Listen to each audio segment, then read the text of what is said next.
Сәлем достар, бүгін біз сіздермен өте ерекше әрі тойымды тағам жабық чизбургер жасайтын боламыз. Бұл кәдімгі бургер сияқты, бірақ айырмашылығы барлық дәмді нәрсе қамырдың ішінде жасырылған. Сыртынан қарасаң бәлішке ұқсайды, бірақ ішін ашсаң бургер. Алдымен қамырды дайындауды бастайық. Егер сіз бұрын каналымды көріп жүрген болсаңыз, бұл қамырдың рецептісі менде универсальный деуге болады. Көптеген тағамдарға осы рецептімен жасаймын. Қанша мөлшерде қосатын төменде описание бөліміне жазып кеттім. Осылай жұмсақ етіп қамыр илеп аламыз, видеода көріп тұрғандарыңыздай. Қамырды жақсылап илеген соң үстін жауып жылы жерге қоямыз. Шамамен 30-40 минут ішінде қамырымыз әдемі көтеріліп шығады. Енді бургеріміздің ішіндегі ең дәмді бөлігіне көшейік. Фаршты осылай жұмыртқамен аздап ұн қосып, формасына келтіріп аламыз. Формасын жақсы ұстау үшін осылай аздап ұн қостым, тұз, бұрыш сеуіп, дәміне қарай дәмдеуіштер сепсеңіз болады. Осылай дөңгелек пішінге келтіріп алып, тапаға аздап май құйып, екі жағынан қысарғанша қуырып аламыз.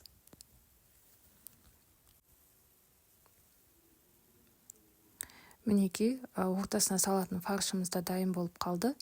Қуырып алғаннан кейін аздап суытып қойып, қамырымызды дайындауға көшеміз. Осылай теңдей бөліктерге бөліп аламыз. Менде мынадай 7 бөлікке бөлдім. Осылай күлшелеп қамырды жайып алып, кесенің ішіне салып, барлық бөліктерін осылай салып шықсаңыз болады. Соусын жағамыз. Арнайы бургер соусы болады, немесе майонез кетчуппен араластырып, өзіңізде соус жасап алсаңыз болады. Қызанақ, тұздалған қияр, соус және де осылай салат жапырақтарын қосып, жақсылап жабамыз.